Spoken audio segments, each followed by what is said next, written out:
আমার কপালে কি যাতনা লিখে দিলে ঠাকুর। তৃপ্তবাবু তো আমাকে ভুল বুঝেই যাচ্ছে, ভাবছেন যে আমি বুঝি প্রমাণ জোগাড় করতে না পেরে জেসমিন দিদিকে মিথ্যে মিথ্যে দোষী সাজাচ্ছি। আমি যে দিশেহারা হয়ে যাচ্ছি ঠাকুর। এইভাবে যদি আমাকে তৃপ্তবাবু ভুল বোঝেন তাহলে যে আমার পায়ের তলা থেকে মাটি সরে যাবে ঠাকুর, আমার পায়ের তলা থেকে মাটি সরে যাবে। নয়ন, শুনলো দাদু ভাই নাকি তোকে গায়ে হলুদ ছোঁয়াতে দেয়নি? কাঁদিস কেন রে? দীপু তো তোর ভালোই করলো, তোকে তো বাঁচিয়ে দিল। নিজের হাতে দীপুকে অন্যের হাতে তোকে তুলে দিতে হলো না?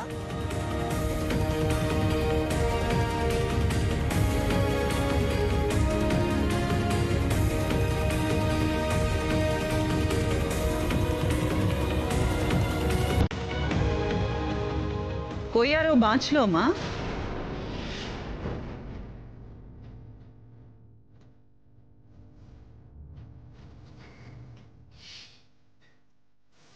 দীপু ওকে গায়ে হলুদ মাখাতে দেয়নি বলে তুমি খুব খুশি, তাই না?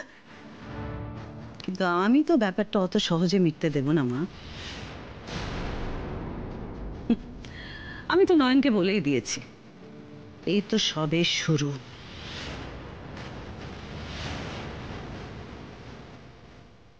এরপর আমি ওকে এত জ্বালাবো যে ও সারা জীবন সেটা মনে রাখবে।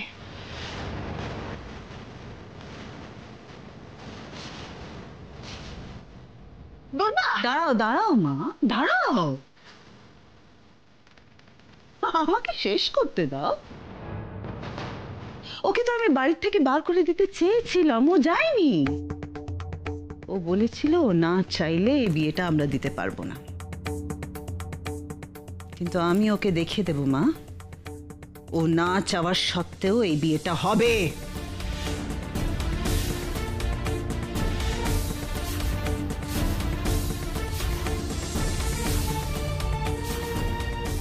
ওর চোখের সামনে হবে।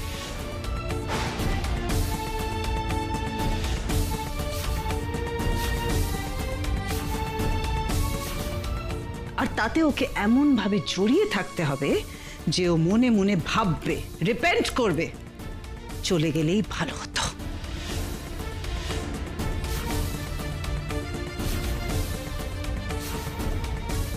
ও তোর কি ক্ষতি করেছে দুর্বা, তোর ওপর এত রাগ তোর? কেন সেটা তুমি ওর থেকেই জেনে নিও মা।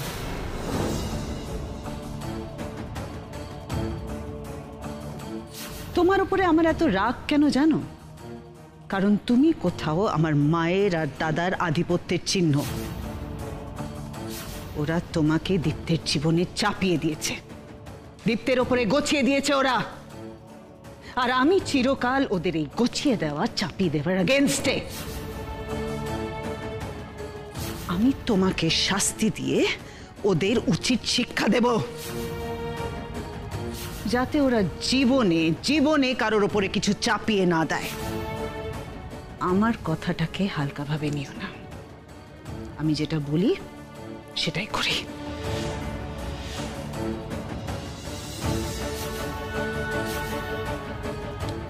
নয়নকে আমি বুঝিয়ে দেব যে বাড়ির থেকে চলে না গিয়ে ও অনেক বড় ভুল করেছে,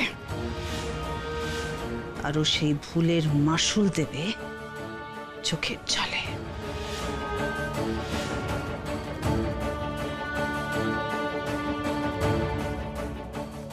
কি করবি? কি করবি ওর সাথে? কি করবি তুই? এই যে গায়ে হলুদের বাটি,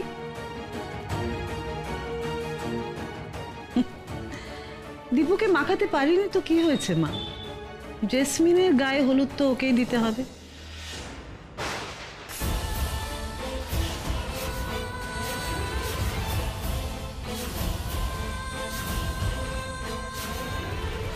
কি বলছিস তুই দুর্বা? তুই কি আর মানুষ নই? তুই পাথর হয়ে গেছিস? জেসমিনের গায়ে নয়ন হলুদ দেবে? হ্যাঁ হ্যাঁ মা, নয়নই দেবে। নয়নই দেবে জেসমিনের গায়ে হলুদ।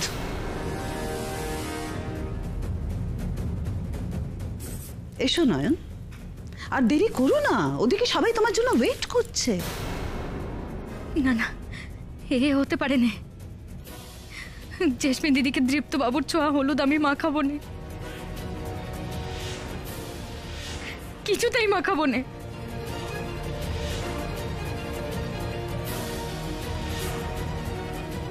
দাঁড়াও নয়ন, দাঁড়াও, তুমি পিছিয়ে যাচ্ছ কোথায়? হ্যাঁ, তোমার তো আর পিছিয়ে যাওয়ার মতন জায়গা নেই।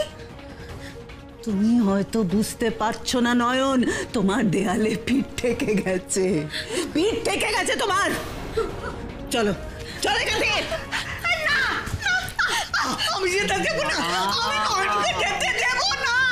উফ মা, এইসব টানা হ্যাচার মধ্যে তুমি পড়ো না প্লিজ, তোমার শরীর ভালো নেই। এমনিতেই তোমার প্রেশার বাড়ার মতন অনেক ঘটনা ঘটবে পরপর। এক্ষুনি অত এক্সাইটেড হওয়ার দরকার নেই মা, সেভ ইওর এনার্জি মম। ছেড়ে দিন, ছেড়ে দিন।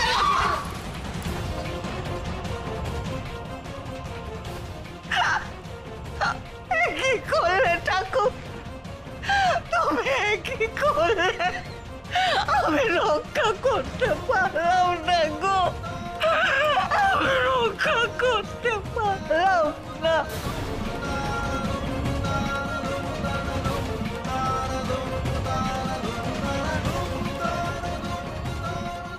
ছেড়ে দিন, ছেড়ে দিন আমাকে, দয়া করে ছেড়ে দিন। দয়া করব তোমাকে? Are you mad? আজকে দীপুর গায়ে লাগানো হলুদ তোমাকে জেসমিনের গায়ে লাগাতেই হবে। আমাকে দাঁড়াও,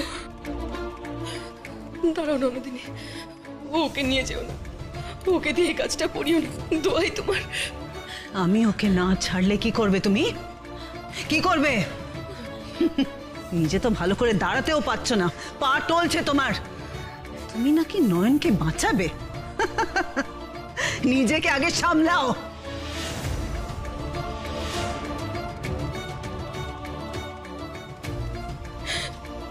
তোর পায়ে পড়ি, ওকে ছেড়ে দাও, ওকে এত বড় আঘাতটা দিও না। কাকিমণি, কাকিমণি এমনটা করবেন না কাকিমণি, আমার যা হয় হোক আপনি এমনটা করবেন না, এত কষ্ট পাবেন না কাকিমণি। এই তো শুনলে তো, বলেছে তোমাকে কষ্ট না পেতে, কাজে কষ্ট পেও না। পথ ছাড়ো, আমার তাড়া আছে, সরো। দোয়াই তোমার, একই তো অপমান ছাড়া কষ্ট ছাড়া মেয়েটা আর কিছু পেল না, ওকে আর কত কষ্ট দেবে বলো? এত এত কষ্ট দেব যে বাড়ির থেকে বিদে হওয়ার পর ও যেন এ বাড়ির ত্রিসীমানায় ঢোকার সাহস না করে।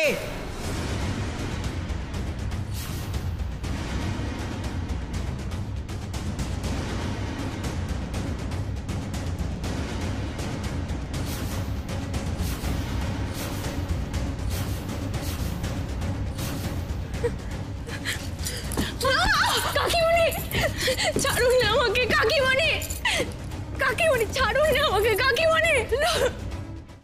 জেসমিন, জেসমিন দেখো কাকে নিয়ে এসেছি।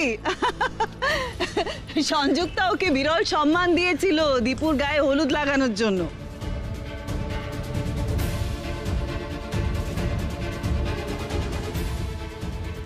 কিন্তু দীপু রাজি হয়নি, তাই আমি ওকে তোমার কাছে নিয়ে এসেছি। ও তোমার গায়ে হলুদ মাখাবে।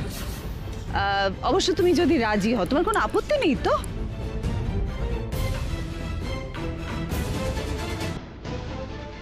না পিসিমণি, আপত্তি কিসের?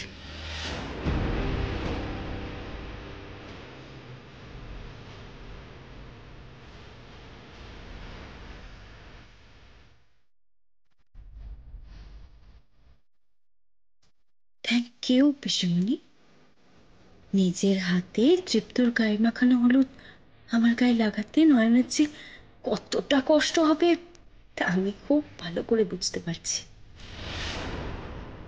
থ্যাংক ইউ ওকে কষ্ট দেওয়ার জন্য। ওকে কষ্ট পেতে দেখলে না আমার খুব ভালো লাগে।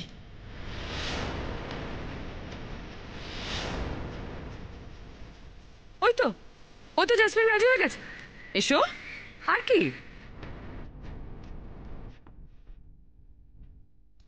মাগো, কি করি এখন? এ হলুদ যে আমি মরে গেলেও চেষ্মি দিদির গায়ে দিতে পারবো না। কি করে আটকাবো এই অনর্থ? কি করবো মা? সহায় হও, সহায় হও, একটা উপায় বের করে দাও মা।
সাবধানে। উফ, এই মেয়েটা যেখানে যাবে সেখানে অঘটন ঘটাবে। ও চালটা বুঝতে পারলি না? এই সব করে জেসমিনের গায়ে হলুদ লাগানো থেকে নিষ্কৃতি পেতে চাইছে।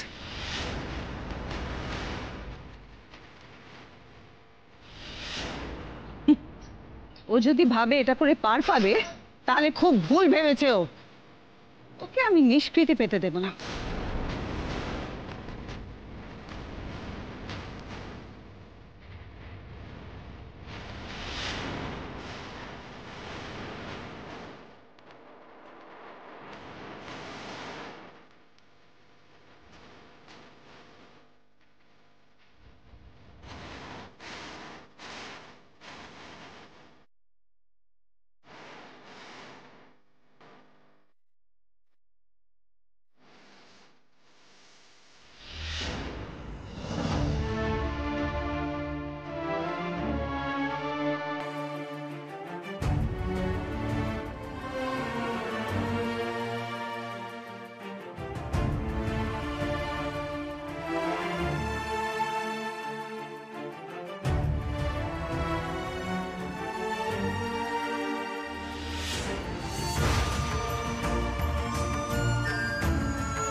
আনমনে ভেঙে ফেলেছি পিসিমণি, ইচ্ছে করে ভাঙিনি, চিন্তা করবেন না। চেশমিন দিদির গায়ে হলুদ আমিই মাখাবো।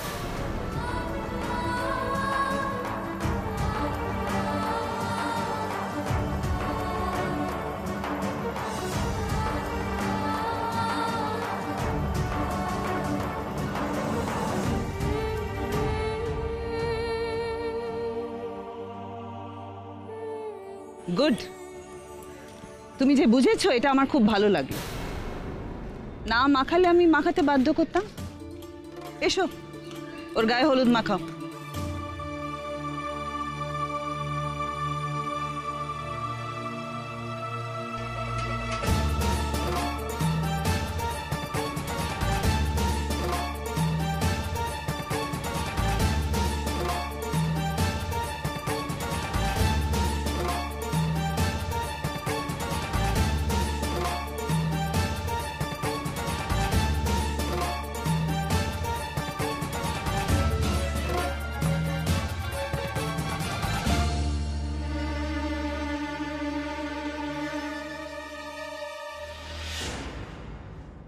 এই দেখুন আমার হাতটা,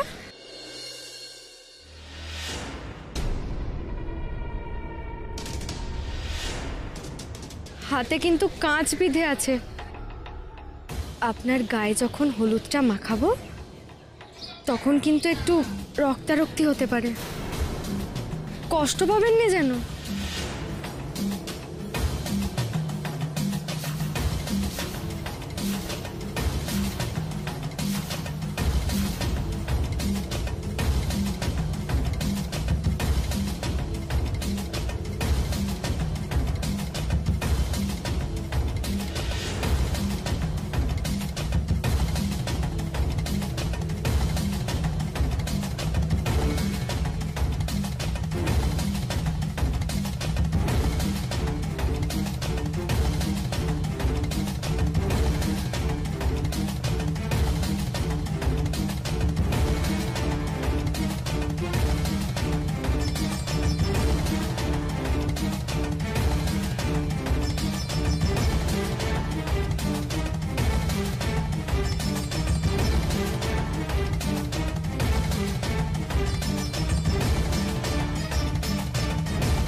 কি হলুদের বাটিটা উল্টে গেল যে? এ তো ঘোড়া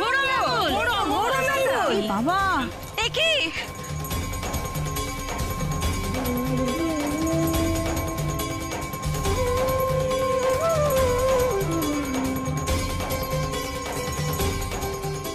তোমার আবার কি হলো জেসমিন? ওভাবে হলুদের বাটিটা ফেললে কেন? কি হয়েছে?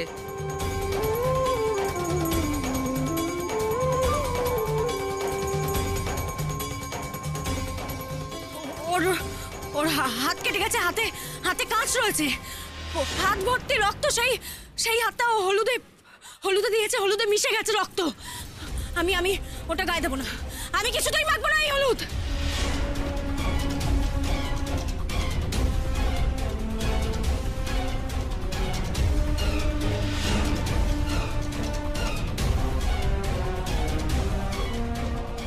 তাতে এত ভয় পেলে কেন তুমি জেসমিন? মাখতে না, এখন তো সমস্ত হলুদ গিয়ে নয়নের গায়ে পড়লো।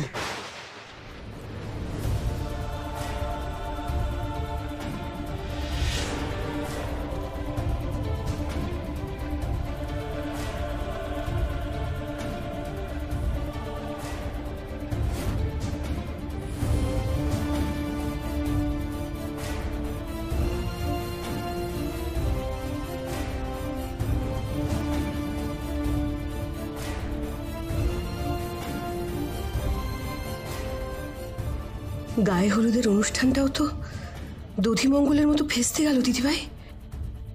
দীপুর গায়ে লাগানো সমস্ত হলুদটা নয়নের গায়ে ঢেলে দিয়ে তুমি কি ইঙ্গিত দিচ্ছ? আমি যা ভাবছি তাই তো?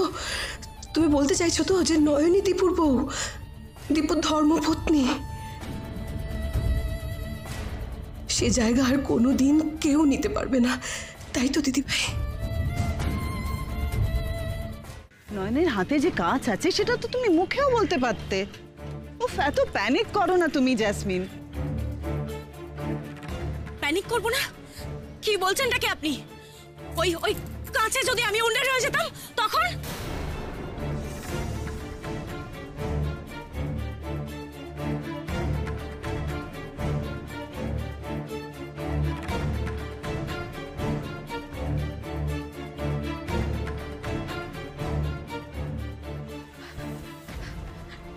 দেখি কি হয়েছে তোমার? হ্যাঁ, এইভাবে কাঁচ ফুটে গেছে, কি রক্ত বেরোচ্ছে।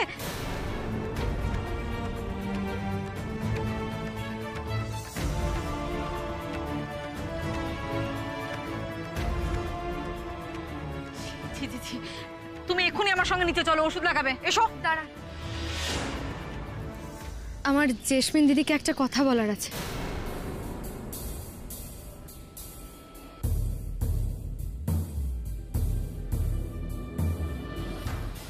জেসমিন দিদি, এই হলুদ তো বড় সাহেবের গায়ে ছোঁয়ানো, যাকে ভালোবেসে বিয়ে করতে চলেছেন তার জন্য এইটুকু কষ্ট সহ্য করতে পারলেন না?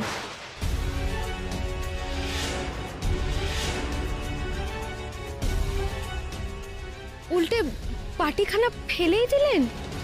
বিশেষ করুন জেসমিন দিদি, আমি আপনার অমঙ্গল করতে চাই না, কিন্তু আপনি তো নিজেই বারবার নিজের অমঙ্গল ডেকে আনছেন জেসমিন দিদি।